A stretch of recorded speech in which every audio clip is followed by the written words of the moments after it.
Bonjour. Donc, la série dont on va traiter aujourd'hui, c'est Shameless, mais la version américaine diffusée pour la première fois en 2011, et à ne pas confondre avec Shameless, la série originale britannique diffusée de 2004 à 2013, et on va se pencher plus particulièrement sur la saison 1. Shameless, c'est une série américaine diffusée pour la première fois le 9 janvier 2011 sur Showtime, et c'est encore en cours de production. Donc, elle est produite et en partie scénarisée par Paul Abbott, qui est le créateur de la série originale, et elle est développée pour le public américain par John Wells. Donc, la série nous présente la famille Gallagher, une famille vivant dans la pauvreté des quartiers sud de Chicago. La mère a fiché le camp il y a 21 mois et le père est...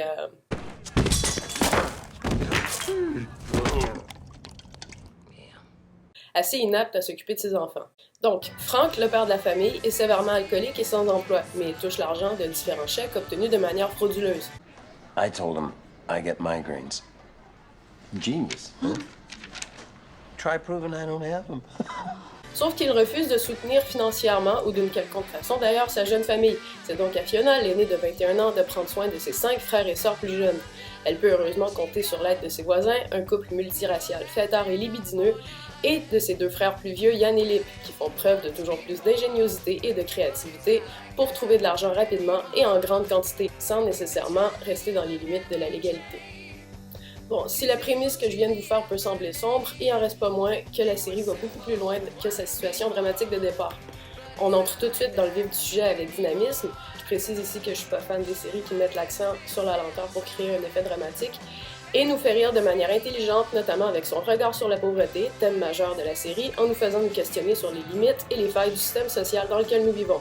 C'est vivant, c'est drôle, dramatique sans jamais tomber dans le pathos, et surtout, on s'attache très facilement et très rapidement au personnage. Et je crois que cela se fait indépendamment du milieu social duquel on provient.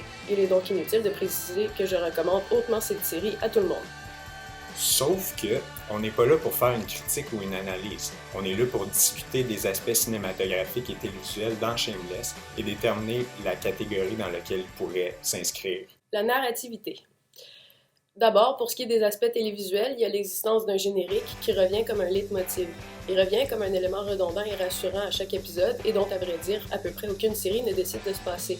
Par ailleurs, s'il n'y a pas récapitulation de l'intrigue dans l'épisode lui-même, il y a un rappel des intrigues majeures de la série au début de chaque épisode. For those of you who are too fucking busy, this is what happened last week on Shameless. Cette apostrophe extra-diégétique de la part d'un des personnages de la série est extrêmement télévisuelle. Ensuite, la durée imposée des épisodes, qui force une structure narrative et dramatique fragmentée. Dans le cas de Shameless, chaque épisode se cantonne à environ 50 minutes, allant de 46 à 56 minutes. Étant donné cette fragmentation, le spectateur, pour bien comprendre toutes les subtilités de l'intrigue, doit être assidu et écouter tous les épisodes idéalement dans l'ordre. Cela renvoie au fondement du langage télévisuel. De la même manière, le fait qu'il y ait des pauses publicitaires oblige les scénaristes à diviser les scènes en conséquence et à leur donner une longueur appropriée, chaque instant excepté les 30 premières secondes. Ceci dit, il n'y a aucune discontinuité narrative à l'intérieur d'un même épisode de Shameless.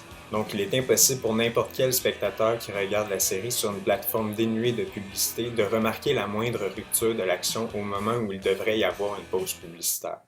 Alors que dans les séries comme Family Guy, on introduit l'intrigue principale et on va ensuite à la pause. Dans cet exemple qu'on a choisi, Loïs hérite d'un manoir gigantesque.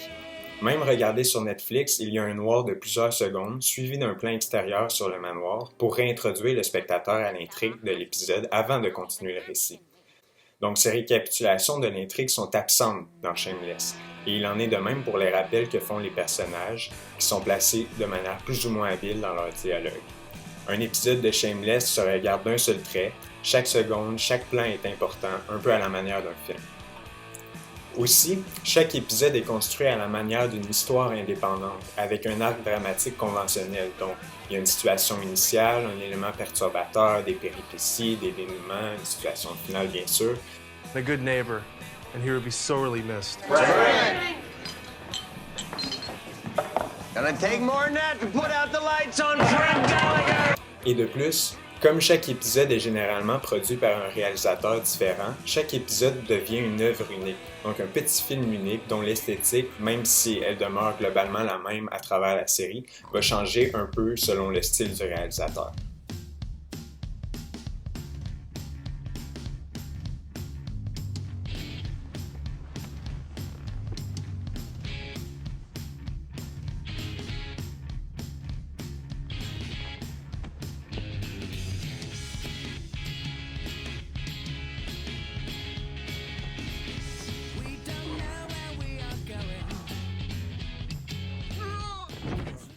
Ce qui laisse croire que Shameless partage beaucoup de caractéristiques avec le cinéma, c'est aussi sa complexité narrative. Donc souvent, au sein d'un même épisode, plusieurs intrigues secondaires viennent s'entrecroiser avec la principale. Le spectateur est à la fois détenteur d'informations que certains personnages ignorent, mais ne sait pas de la même manière d'autres informations que ces personnages peuvent avoir. Cette complexité narrative permet notamment d'enrichir l'arc dramatique des personnages qui évoluent grandement au cours d'une seule saison. On peut notamment penser au cas de Karen, qui, après s'être fait traiter de putain par son père publiquement, subit une petite métamorphose. Hi, I'm Karen Jackson. I mean, Daddy's girl. He called me a whore. In front of a room full of people. A whore. Yelled it. So guess what, Daddy? I've got something for you.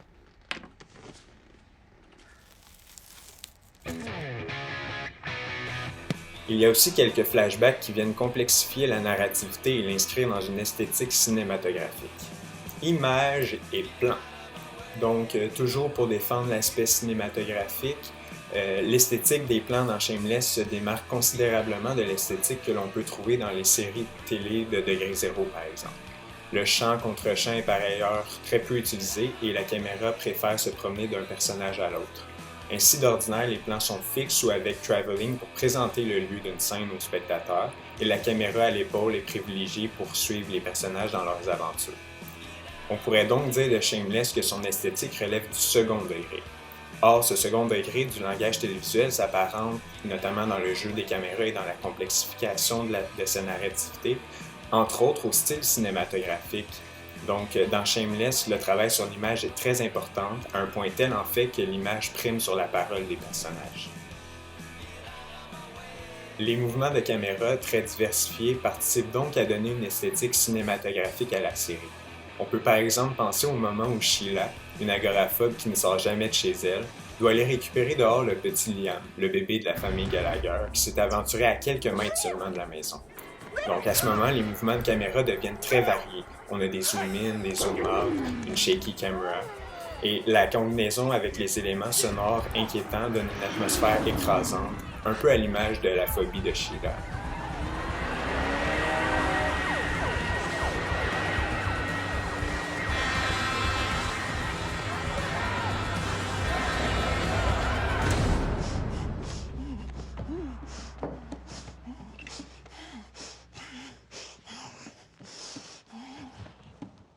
Certains plans se démarquent également par une esthétique plus travaillée, particulièrement au dernier épisode de la saison étudiée.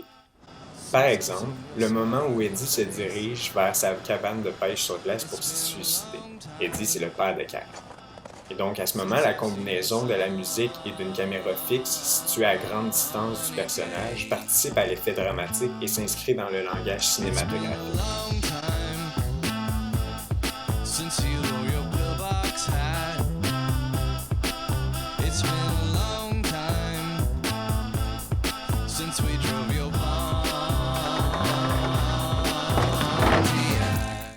En revanche, Shameless conserve son caractère télévisuel, notamment grâce à la récurrence de certains décors, un peu comme dans les sitcoms. Ainsi, on voit régulièrement les personnages évoluer dans des environnements bien connus des spectateurs, comme le bar The Alibi Room, dans lequel Frank dilapide tout son argent en alcool, l'épicerie où Yann travaille et où il sodomise son supérieur pendant les pauses, ou encore la maison de Sheila où tous les meubles sont protégés par des emballages plastiques. Cette redondance des décors donne un point d'ancrage aux téléspectateurs. Au final, il est difficile de trancher sans équivoque et de dire de Shameless que c'est une série absolument télévisuelle ou cinématographique. En effet, avec l'évolution du langage télévisuel, le passage du degré 0 au second degré, qui tente à se confondre avec le langage cinématographique, la frontière entre les deux s'en voit brouiller, si bien que toute tentative d'inscrire cette série dans une esthétique particulière devient délicate. De nos jours, le langage télévisuel n'a plus grand-chose à envier au langage cinématographique, et nous croyons pour cela que l'esthétique de la série Shameless serait digne d'être utilisée au cinéma.